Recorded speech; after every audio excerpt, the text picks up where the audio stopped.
Olá, sou João Carlos Gondim.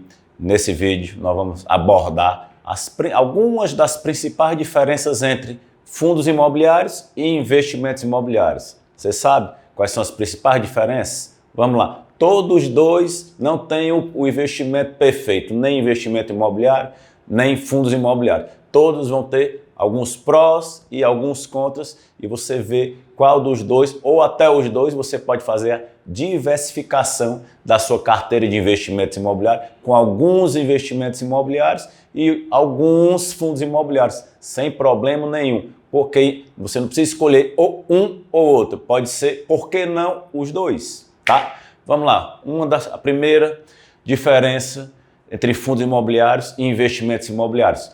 O valor investido. Os fundos imobiliários você consegue investir, pelo menos a maioria, a partir de R$100. Então, os fundos imobiliários, para o pequeno investidor, os pequenos, médios, grandes investidores, mas os pequenos investidores amam porque a partir de valores pequenos você consegue fazer seus investimentos a grande maioria dos fundos imobiliários a partir de apenas R$100, tá? E tem grande diversidade aí de fundos, todos os tipos, para o pequeno, o médio ou grande investidor começar a investir ou aumentar a sua exposição nessa carteira de fundos imobiliários.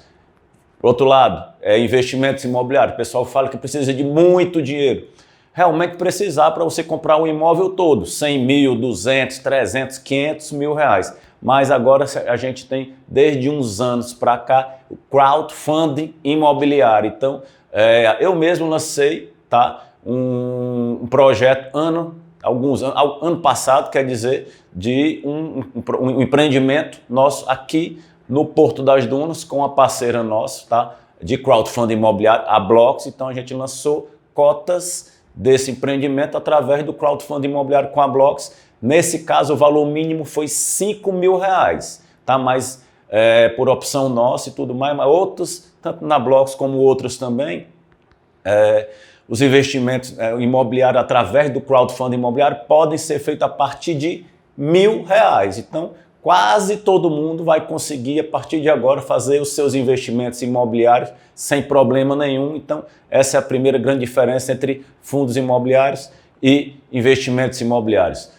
Outra diferença é a questão da liquidez, que por um lado pode ser muito bom, como por outro lado pode ser bastante ruim. Os fundos imobiliários a maioria tem uma liquidez muito maior do que os investimentos imobiliários. Isso é bom ou ruim? Na maioria das vezes é bom, porque você consegue comprar e vender, né? Os principais fundos imobiliários que têm um volume bacana de negociação, né, todo dia, não são todos, tem alguns que você tem um pouco de dificuldade para vender, mas os fundos imobiliários eles têm uma liquidez, você consegue comprar e vender com muito mais facilidade do que os investimentos imobiliários, tá? Então os investimentos imobiliários, para você comprar até é fácil, você tendo dinheiro ou tendo financiamento aprovado, tranquilo. Na hora de vender, ele não vai vender em um dia ou em algumas horas igual os fundos imobiliários. Por outro lado,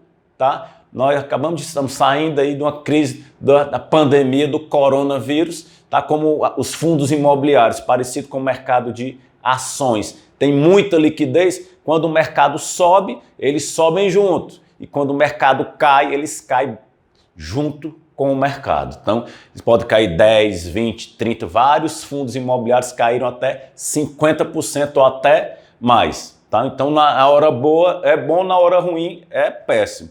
Nos investimentos imobiliários, a questão da liquidez atrapalha às vezes na hora de vender, mas ajuda, né, nos grandes solavancos. Quando sobe, ele não sobe tão rápido e na hora da queda, as pessoas, os donos dos imóveis, não querem baixar os preços dos imóveis, a não ser aqueles que realmente precisam vender os seus imóveis rapidamente, que vão ter que baixar preço, mas não é a que a grande maioria dos donos dos imóveis faz reduzir os preços. Então, na crise, os investimentos imobiliários ficam mais tranquilos, ou seja, ele cai muito menos do que os fundos imobiliários por conta da liquidez. Então, já falei duas das grandes diferenças de fundos imobiliários e investimentos imobiliários. E a outra, sim, fundos imobiliários, talvez outra diferença, tem uma grande gama aí de escritórios, galpões logísticos e vários outros, né, residencial, desenvolvimento, tá? Que as pessoas podem escolher e investir. O grande problema é que as pessoas investem às vezes em fundos imobiliários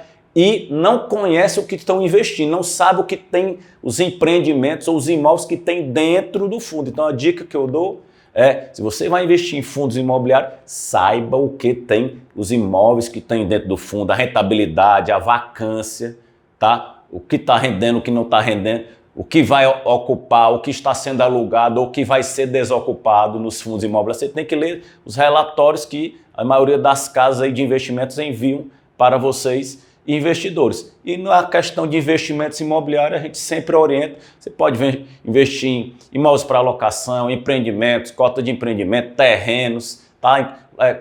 Incorporações. Então, invista no que você conhece. Como já dizia o grande Warren Buffett, invista no que você conhece, invista no mercado que você conhece. Se você vai investir, normalmente você vai investir na região da sua cidade que você conhece. E naquela região você tem mais conhecimento ou no mercado de baixo padrão, alto padrão ou de alto padrão. Então, não invista no que você não conhece, invista no que você conhece, tanto em investimentos imobiliários como em fundos imobiliários. Então, as principais diferenças que eu queria abordar nesse vídeo hoje eram essas entre fundos imobiliários e investimentos imobiliários. Na dúvida, fica com os dois que você consegue diversificar bastante a tua carteira de investimentos imobiliários, tanto em imóveis como fundos imobiliários. É isso, fico por aqui hoje e te vejo no próximo vídeo. Valeu!